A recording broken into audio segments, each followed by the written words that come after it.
नमो तस् भगवतो अरहतो सम्मा सम्बुद्धस्स। नमो तस् भगवतो अरहतो सम्मा सम्बुद्धस्स। नमो तस् भगवतो अरहतो सम्मा सम्बुद्धस्स। आज हम स्त्रियों की धम्म दीक्षा पर चर्चा करने वाले हैं और ये बहुत महत्वपूर्ण अध्याय पर हम चर्चा करेंगे। इस पर बहुत सी भ्रांतियां हैं और कुछ साहित्यकारों ने, कुछ प्रवचनकारों ने ये कहा लिखा कि महिलाएं धम्म के अंदर शामिल हो जाएगी तो बुद्ध का धम्म ज़्यादा लंबे समय तक नहीं टिका रहेगा, ऐसा बुद्ध ने कहा था। ये सब बातें झूठ है, असत्य है। तथागत महिलाओं की सुरक्षा को लेके चिंतित थे और इसीलिए वो नहीं चाह रहे थे कि उनके सुरक्षा को कई विघ्न पैदा हो, क्योंकि तथागत जब अरहंत सम्यक संबुद्ध हुए तो उनको एक बात ज्ञात हो गई थी। और वो क्या ज्ञात हो गई थी कि अरहंत प्राप्ति के लिए जरूरी नहीं है चिवर पहनना, जरूरी नहीं है जंगल में जाना, जरूरी नहीं है भिक्षु बनना। तो जरूरी क्या है? जरूरी है होश में आना, स्मृति में आना, जागृत में आना। जागृत बनना बहुत जरूरी है और जागृत और होश का मार्ग बुद्ध का मार्ग है, धम्म का मार्ग है। तो तथागत चाह रहे थे, इसी कारण वे महिलाओं को शुरुआत में दीक्षित करने के पक्ष में नहीं थे, लेकिन बाद में उन्होंने कुछ नियम बनाए और नियम बनाने के बाद में उन्होंने भिक्षुनी संघ की स्थापना की और महाप्रजापति गौतमी को भिक्षुनी संघ का नेतृत्व सौंपा। तो आइए हम स्त्रियों की धम्म दीक्षा पर कुछ महत्वपूर्ण तथागत के बुद्धा एंड इस धम्मा इस ग्रंथ के माध्यम से कुछ महत्वपूर्ण चर्चा करेंगे और इस पर मैं विश्लेषण भी करूंगा। कृपया ध्यानपूर्वक सुने। महाप्रजापति गौतमी, यशोधरा तथा उनके साथ की स्त्रियों की धम्म दीक्षा। तो एकदम से एक समूह की धम्म दीक्षा तथागत ने दी। कैसे दी? जब तथागत कपिलवस्तु में पिता के घर पधारे थे तो शाक्य स्त्रियां भी संघ में प्रविष्ट होने के लिए उतनी ही उत्सुक थी जितने की पुरुष। ऐसी स्त्रियों की अगवा कोई और नहीं वरन स्वयं महाप्रजापति गौतमी थी। जिस समय तथागत शाक्यों के न्यग्रोधाराम में ठहरे हुए थे, महाप्रजापति गौतमी उनके पास पहुंची और बोली, भगवान, यह बहुत अच्छा रहेगा यदि स्त्रियों को भी तथागत के धम्म विनय के अनुसार प्रवजित होने की अनुमति मिले। तथागत ने कहा, गौतमी, रहने दे, ऐसे विचार को मन में उत्पन्न न होने दे। दूसरी और तीसरी बार भी महाप्रजापति गौतमी ने अपनी वही प्रार्थना दोहराई और दूसरी तथा तीसरी बार भी उसे वही उत्तर मिला। तब महाप्रजापति गौतमी बहुत ही दुखी, चिंतित हुई और सिर झुकाकर तथागत के आगे नमन करके आंखों में आंसू लिए रोती हुई चली गई। जब तथागत न्यग्रोधाराम से चारिका के लिए निकल गए तो महाप्रजापति गौतमी और दूसरी शाक्य स्त्रियां इकट्ठी हुई और उन्होंने संघ में अपने प्रवेश करने की प्रार्थना और तथागत द्वारा उस प्रार्थना को स्वीकार न किए जाने पर आगे विचार किया। शाक्य स्त्रियों ने तथागत की अस्वीकृति को अंतिम निर्णय नहीं माना। उन्होंने निर्णय किया कि वे परिवाजरक जैसे चिवर धारण करके तथागत के सामने अपेक्षित कार्य संपन्न करके उपस्थित होंगी। तदनुसार महाप्रजापति गौतमी ने अपने बाल काटे, काषाय वस्त्र पहने और अन्य शाक्य कुल की स्त्रियों के साथ तथागत से भेंट करने के लिए चल पड़ी। उस समय तथागत वैशाली के महावन के कुटागार भवन में ठहरे हुए थे। कुछ समय बाद अन्य स्त्रियों के साथ महाप्रजापति गौतमी वैशाली के कुटागार भवन में पहुंची। उस समय उनके पांव सूजे हुए थे और उन पर धूल चढ़ी थी। उन्होंने अपनी वही प्रार्थना दोहराई जो तथागत के न्यग्रोधाराम में विहार करते समय की थी और तथागत ने फिर उसे पूर्ववत अस्वीकार कर दिया। प्रार्थना के दूसरी बार भी अस्वीकृत हो जाने पर महाप्रजापति गौतमी वहां से हटकर कुटागार के दरवाजे के बाहर जाकर खड़ी हुई सोच रही थी क्या करे और क्या न करे। जिस समय वे इस प्रकार खड़ी हुई थी, आनंद ने कुटागार की ओर जाते समय उन्हें देखा और पहचान लिया।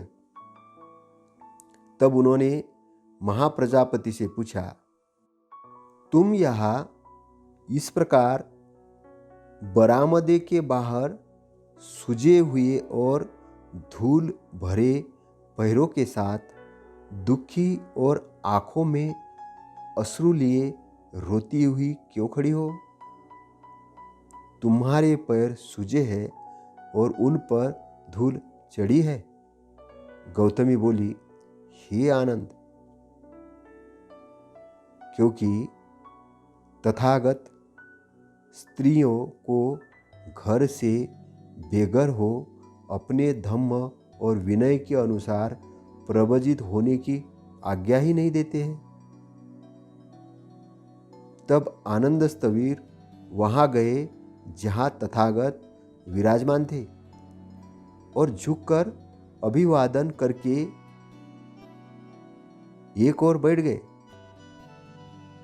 इस प्रकार बैठे हुए आनंद ने तथागत से निवेदन किया, भगवान देखिए, महाप्रजापति गौतमी बरामदे के बाहर खड़ी है। उनके पांव सूजे हैं, उन पर धूल चढ़ी हुई है। वह दुखी है, आंखों में आंसू भरे रो रही है, क्योंकि तथागत स्त्रियों को घर से बेघर होकर धम्म और विनय के अनुसार प्रवजित होने की आज्ञा नहीं देते। भगवान, कितना अच्छा हो यदि स्त्रियों को भी इच्छानुसार प्रवजित होने की आज्ञा मिल जाए। क्या महाप्रजापति गौतमी ने सिद्धार्थ की विशेष सेवा नहीं की है? जब माता का शरीरांत हो जाने पर मौसी की हैसियत से उन्होंने सिद्धार्थ का पालन पोषण किया और अपना दूध पिलाया। यह कितना अच्छा होगा भगवान, यदि स्त्रियों को भी घर से बेघर होकर तथागत के धम्म और विनय के अनुसार प्रवजित होने की अनुमति मिले। आनंद, बस रहने दो। स्त्रियों को भी प्रवजित होने की अनुमति नहीं मिलनी चाहिए। दूसरी बार और तीसरी बार भी आनंद ने उन्हीं शब्दों में अपनी प्रार्थना दोहराई और तथागत का वही उत्तर मिला। तब पूज्यनीय आनंद थेर ने तथागत से पूछा, भगवान, आपके द्वारा स्त्रियों को प्रवजित न करने का क्या आधार हो सकता है? भगवान जानते हैं कि ब्राह्मणों का यह मत है कि शूद्र और स्त्रियां कभी मोक्ष प्राप्त नहीं कर सकती, क्योंकि वे अपरिशुद्ध और हीन होती हैं। इसलिए वे शूद्र और स्त्रियां को प्रवज्जा नहीं लेने देते। तो क्या तथागत का भी वही मत है जो ब्राह्मणों का है?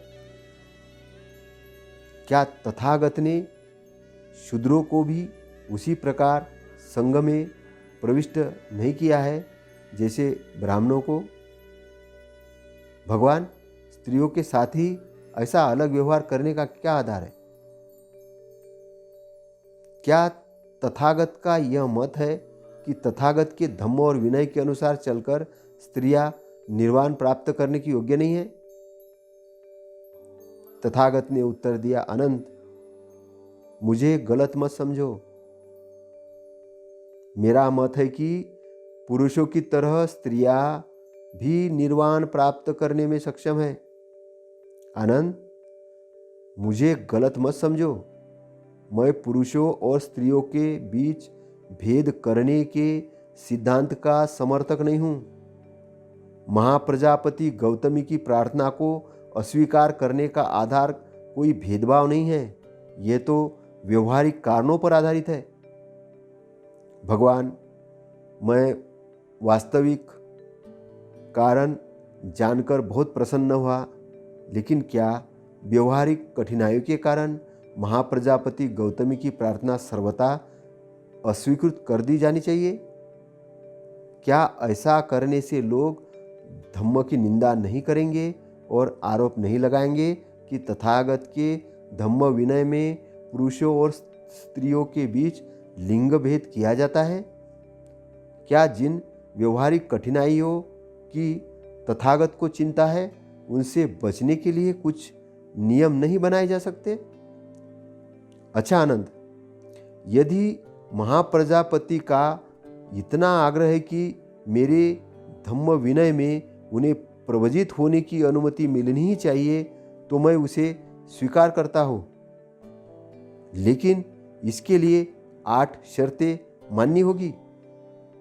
इन 8 नियमों का कड़ाई के साथ पालन करने के लिए महाप्रजापति स्वयं अपने ऊपर जिम्मेदारी ले ले, तभी महाप्रजापति की दीक्षा होगी।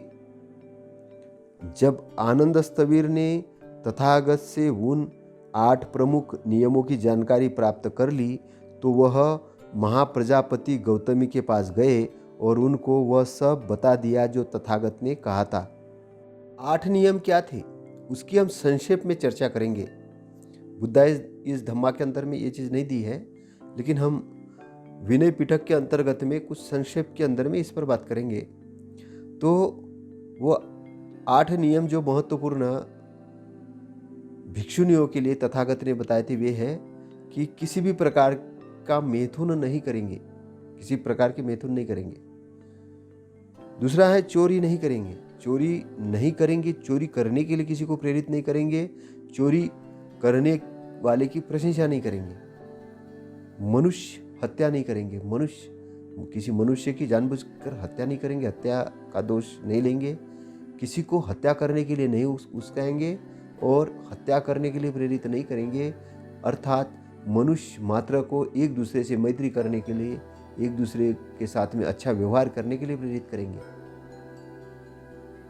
दिव्य शक्ति का दावा, वो किसी प्रकार दिव्य शक्ति का दावा नहीं करेंगे कि जैसे जो चीज़ उसने जानी नहीं उसी को कहने लगी कि हमने जान लिया, जो देखा नहीं उसी को बोल दिया देख लिया, जो प्राप्त हुआ नहीं उसी को बोलने लगे मुझे प्राप्त हो गया। ऐसे किसी प्रकार का मनगढ़ंत बातों का प्रचार नहीं करेंगे, सत्य और सत्य बातों का प्रचार करेंगे। कामासक्ति के कार्य किसी भी पुरुष को कामासक्ति के लिए नहीं उकसाएंगे और किसी भी प्रकार का कामासक्ति से संबंधित व्यवहार नहीं करेंगे। और कोई व्यवहार करते हुए कोई भिक्षुनी अगर दिखती है तो उसको टोकेंगे, और नहीं मानती है वो वही काम करना चाहती तो संघ को बताएंगे। संघ में से जो लोग जो पुरुष निकाले गए हैं या स्त्रियां निकाली गई है उससे दोस्ती नहीं करेंगे। अगर उससे दोस्ती करते हैं तो भी वो संघ को बताएंगे कि ये दोस्ती कर रही है, इन भिक्षुओं को संघ से निकाला गया था, इससे जाके दोस्ती कर रही है, इनके पास जाके बार बार बैठ रही है, बार बार दोस्ती कर रही है, तो उस चीज के लिए भी मनाही संघ के अंदर रहेगी। कामासक्ति से ग्रसित होकर किसी भी पुरुष से संपर्क नहीं करेंगे और किसी भी प्रकार का उस पर संकेत नहीं करेंगे कि जानबूझ के वो व्यक्ति कामासक्त व्यक्ति इस भिक्षुनियों के साथ मिले। तो इस प्रकार के कुछ नियम थे कि जो महत्वपूर्ण नियम है। प्रकार के नियम क्यों लादे गए थे कि बेरात अकेली कोई भिक्षुनी कहीं प्रवास नहीं करे, क्योंकि उसको शारीरिक कहीं नहीं कहीं खतरा हो सकता था। वो कुलों में किसी अकेले पुरुष के साथ कहीं भी विचरण नहीं करे। कुलों के अंदर के पुत्र पुत्रिया मतलब पुरुषों के साथ में कहीं भी अकेले विचरण नहीं करे। उसका कारण ये था कि अकेले विचरण करने में हो सकता है कि उसका प्रेम संसर्ग बढ़े, गलत रास्ते पे चले जाए, तो उसकी सुरक्षा को ध्यान में रखते हुए नियम बनाए थे।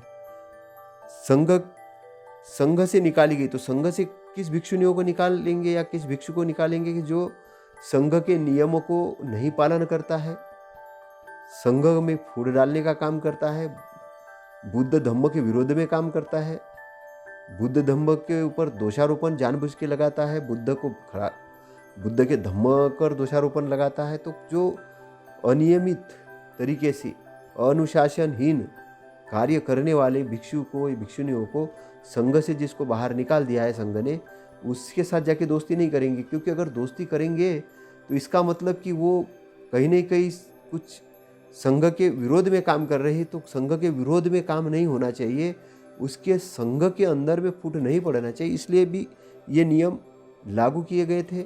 और कामासक्ति से ग्रसित क्या होता है कि कोई भिक्षुनी बन गई लेकिन वो कामासक्ति से पहले से ही ग्रसित है, वो अपने आप को कामाग्नि से शांति ही नहीं कर पाई और उसी काम में अगर लग गई तो उससे क्या होगा कि भिक्षुनी संघ का अपमान होगा, उसके प्रति जो सद्व्यवहार है लोगों का वो कम हो जाएगा। तो इसके लिए मनाही थी। और दोषारोपण देना, किसी को भी जानबूझ के द्वेष से गलत भावना से दोष देना, इसकी उसकी निंदा करते जाना, धम्म का प्रचार प्रसार तो छोड़ देना और दूसरी बातें करना, तो इससे क्या होगा कि वो उसका जो अष्टांग मार्ग के अंदर में जो आता है ना सम्यक वाणी के विरोध में काम हो गया। तो वो धम्म का काम तो रह गया, दूसरा ही काम शुरू कर दिया। और तथागत ने जो नहीं बताया वही बोलना कि तथागत ने बताया, अपने आप को बहुत बड़ा दिव्य महिला, दिव्य पुरुष या जो भी दिव्य बना के प्रस्तुत करना कि हम ये है, हम वो है, हमको ये ज्ञान प्राप्त हुआ, वो ज्ञान प्राप्त हुआ, ऐसा करके धम्म की चर्चा तो छोड़ देना, अपने आप ही महिमा मंडन करना। जैसे कि आजकल आप देखते होंगे कि कुछ महिलाएं आजकल वो गेरुआ रंग धारण करके प्रवचन करती है या कथा कहानियाँ करती है और जो अनाप शनाप बोलना शुरू करती है, जो उन्होंने प्राप्त नहीं किया, जो उन्होंने देखा नहीं, जो उन्होंने समझा नहीं। और सामान्य जन समूह के अंदर जो महिला पुरुष जो बैठे होते हैं उनको गुमराह करने का जो काम होता है, वो इसी कारण तथागत चाहते थे कि गुमराह करने का काम नहीं हो, नहीं तो महिलाओं की बात लोग सत्य मान लेते और वो गुमराह होने लग जाएंगे। तो उससे धम्म का प्रचार प्रसार तो नहीं होगा बल्कि धम्म का अप्रचार हो जाएगा। तो इसलिए तथागत ने ये नियम डाले थे। और बुरे व्यक्तियों के संसर्ग में रहना, भिक्षुनियों की निंदा करना, तो ये निंदा करने का काम, जानबूझ की निंदा करना, बुरे संसर्ग में रहना, ये भी एक आदर्श भिक्षुनियों के लिए सही काम नहीं था। तो इसलिए उन्होंने ये नियम डाले थे। और जो संघ से जो बाहर निकाले गए भिक्षुनी हैं, उनके साथ संसर्ग में रहने से क्या होगा, संपर्क में रहने से संघ के अंदर फूट पड़ जाएगी। और संघ, तथागत चाहते कि संघ एकत्र रहे, संघ संगठित रहे, उसके अंदर फूट नहीं पड़े। और तथागत ये चाहते थे कि कोई भिक्षुनी किसी कुलों को नहीं बिगाड़े, इसलिए ऐसी महिलाएं, ऐसी स्त्रियां बिल्कुल प्रवेश नहीं करें कि जिनका आचरण सही नहीं हो, और जो एक भिक्षुनी के लिए जो बनाए नियम का पालन नहीं कर सके, उनको भिक्षुनी संघ के अंदर में प्रवेश बिल्कुल ही मनाही थी उनकी। तो उन्होंने कहा कि ये नियम है, ये नियम अगर ये स्त्रियां मानने के लिए तैयार होगी तो इनको दीक्षित किया जा सकता है। इनको बोल दो आनंद, इनको बोल दो कि मैं जो 8 नियम बनाए हैं, जो महत्वपूर्ण नियम है, अगर ये मानने के लिए तैयार है तो मैं दीक्षित इनको कर सकता हूँ संघ के अंदर में। तब महाप्रजापति गौतमी बोली, आनंद, जिस प्रकार अलंकार प्रिय कोई कुमार या कुमारी को स्नान करने के बाद कमल के फूलों की अथवा चमेली के फूलों की अथवा सती मुक्तक के फूलों की माला प्राप्त हो और वह उसे अपने सिर पर रखे, धारण करे, उसी प्रकार आनंद, मैं इन 8 प्रमुख नियमों को धारण करती हूँ और अपने जीवन में उनका कभी भी उल्लंघन नहीं करूँगी। तब आनंद स्थवीर तथागत के पास वापस आए और अभिवादन करके एक और बैठ गए। एक और बैठे हुए पूज्यनीय आनंद थेर ने तथागत से कहा, महाप्रजापति गौतमी ने इन 8 नियमों के पालन करने की जिम्मेदारी अपने ऊपर ले ली है, इसलिए यह अब उनकी उपसंपदा मान ली जाए, यह उनकी उपसंपदा मान ली जाए। अब महाप्रजापति गौतमी ने प्रवज्या उपसंपदा ग्रहण की और उनके साथ ही उन 500 शाक्य स्त्रियों ने भी महाप्रजापति गौतमी के साथ चलकर आई थी। इस प्रकार प्रवजित उपसंपन्न होकर प्रजापति गौतमी तथागत के सामने आई और तथागत को अभिवादन करके एक और खड़ी हो गई। तथागत ने उन्हें धम्म और विनय की शिक्षा दी। शेष 500 भिक्षुनियों को तथागत ने एक शिष्य नंदक ने धम्म और विनय की शिक्षा दी। महाप्रजापति गौतमी के साथ जिन शाक्य स्त्रियों ने प्रवज्या ग्रहण की, अर्थात जो भिक्षुनियाँ बनी, उनमें यशोधरा भी थी। भिक्षु होने पर उनका नाम भद्दा कच्चाना अर्थात भद्रा कात्यायना हुआ। यशोधरा इन्होंने भी दीक्षा ली और इनका नाम भद्रा कात्यायन हुआ। तो इस प्रकार स्त्रियों को भिक्षुनियों के रूप में संघ में शामिल किया गया। महाप्रजापति को प्रमुख बनाया गया। उनके नेतृत्व ने 500 स्त्रियों ने भी उपसंपदा ली, वो भी भिक्षुनियाँ बनी। इस प्रकार महिलाओं को भी संघ के अंदर तथागत ने नियमबद्ध करके प्रवेश दिलाया। तथागत ने शुरुआत में मनाही इसलिए की थी कि अगर स्त्रियां अनुशासनहीनता में रहेगी तो संघ के अंदर फूट पड़ेगी और संघ अस्त व्यस्त हो जाएगा। इसलिए अगर वे अनुशासन में आने को तैयार है, विनय धम्म नियम विनय का पालन करने को तैयार है और धम्म का प्रचार प्रसार सही ढंग से करने के लिए अगर तैयार है तो उनको भिक्षुनियाँ बनाया जा सकता, उनको प्रवज्जा दिलाई जा सकती है, उनको संघ में शामिल किया जा सकता है।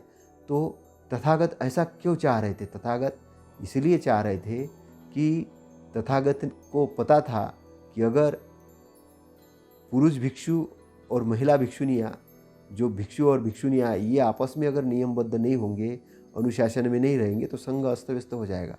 उनको भिक्षुनियों से ज़्यादा धम्म से प्रेम था, भिक्षुनियों से ज़्यादा धम्म से प्रेम था, क्योंकि वे नहीं चाहते थे कि धम्म का अप्रचार हो, धम्म का ढंग से प्रचार हो और ढंग से प्रचार करने वाला संघ बने। इसलिए उन्होंने अनुशासन को पहली प्राथमिकता दी, नियमों को पहली प्राथमिकता दी, और ये इसलिए दिया क्योंकि वो धम्म को तेज गति से और बहुत तेज गति से प्रचार प्रसार करना चाह रहे थे, क्योंकि वो नहीं चाह रहे थे कि संघ आपस में लड़े भिड़े और उसके अंदर फूट पड़े, वो गलत रास्ते पे चला जाए। अगर वो गलत रास्ते पे चला जाता है तो धम्म का प्रसार वही रुक जाएगा। तो उनका जो फोकस था धम्म का प्रचार प्रसार करना, संख्या बल नहीं था कि इतने लाख भिक्षु बने, इतने हजार भिक्षु बने और तो ही बनेगा, नहीं। उनको योग्य भिक्षु और भिक्षुनियों की ज़रूरत थी, जो संघ के विरोध में काम करते थे, जो धम्म के विरोध में काम करते थे, जिनको समझाने के बाद भी जो नहीं मानते थे। तो ऐसे अनडिसिप्लिन, अनुशासनहीन भिक्षु और भिक्षुनियों को संघ से बाहर भी किया जाता था, और बाहर ही नहीं किया जाता था, उनसे बात करने को मनाही रहती थी, उनसे मिलने की भी मनाही रहती थी संघ में जो भिक्षु और भिक्षुनियाँ होती थी उनको। क्योंकि भिक्षु और भिक्षुनियों अगर उनसे मिलती है तो एक अलग तरीके का व्यवहार बनेगा। वो भी जो गलत रास्ते पे गई हुई भिक्षुनियाँ हैं या भिक्षु है, वो अपना कचरा उन संघ के अंदर में अनुशासन प्रिय, जो धम्म को मानने वाले, संघ प्रिय या संघ के अनुशासन वाली भिक्षुनी और भिक्षु है, उनके अंदर वो किसी प्रकार का गलत दिमाग न दे, गलत आचरण के लिए प्रेरित न करे। ये तथागत को पता था कि ये आचरण की तरफ जा सकती है, प्रभावित हो सकती है। इसीलिए उन्होंने, क्योंकि संघ के अंदर में बहुत पैमाने पर बहुत दीक्षा के लिए बहुत बड़ी भीड़ उमड़ पड़ती थी, बहुत लोग ये चाहते थे कि बुद्ध के साथ, तथागत के साथ हमको भी दीक्षा मिले। लेकिन तथागत क्या हर किसी को दीक्षा देते थे? नहीं। तथागत पहले जांचते थे, परखते थे, ये योग्य है क्या भिक्षु के लिए, बनने लायक है कि नहीं है। जब बनने लायक है तभी उसको प्रवज्जित करते थे। तो उसी प्रकार का नियम उन्होंने भिक्षुनी के लिए भी उपयोग में लाया, और धम्म प्रचार का कार्य इस प्रकार से महिलाओं के नेतृत्व में बड़े पैमाने पर हुआ। इस पर हम आगे के कड़ी में और चर्चा करेंगे। तब तक के लिए आपसे विदा चाहता हूँ। नमो बुद्धाय, नमो धम्माय, नमो संघाय। साधु साधु साधु।